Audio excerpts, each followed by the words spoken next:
सो database तो हमने बना लिया। अब अगला काम क्या है? अगला काम है डेटाबेस के अंदर table banana. So database is a collection of tables, right? अब हम जब डेटा स्टोर करना चाहते हैं तो पहले हम बनाएंगे टेबल, और उस टेबल के अंदर हम फिर अपना डेटा स्टोर करेंगे। सो डेटा स्टोर करने के लिए टेबल बनाने की जो कमांड आपके पास है उसका नाम है create table.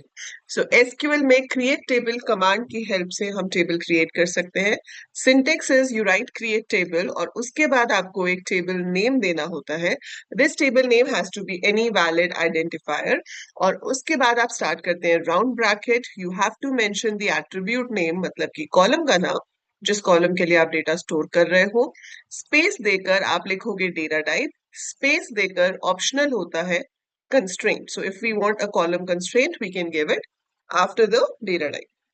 Similar way comma देंगे, अगले एट्रीब्यूट का नाम लिखेंगे, फिर उसका डेटा टाइप लिखेंगे, उसका अगर कोई कंस्ट्रेंट हम देना चाहते हैं तो वो लिखेंगे। कंस्ट्रेंट्स आर द रिस्ट्रिक्शंस जो आप कॉलम्स के अंदर इनपुट होने वाली वैल्यूज पे लगा सकते हो, वो हम डिस्कस करेंगे आगे जाके डिटेल में।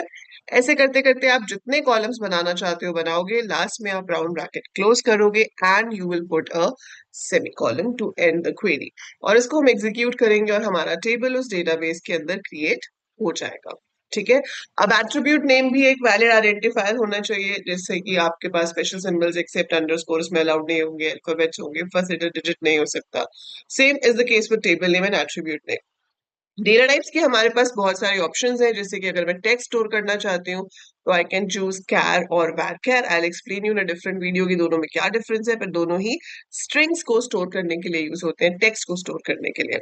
नंबर्स को स्टोर करने के लिए आप इंटीजर यूज कर सकते हो, फ्लोट यूज कर सकते हो। Integer is the data type which store numbers without the fractional part, और अगर fractional part के साथ स्टोर कर रहे हो तो आप float यूज कर सकते हो।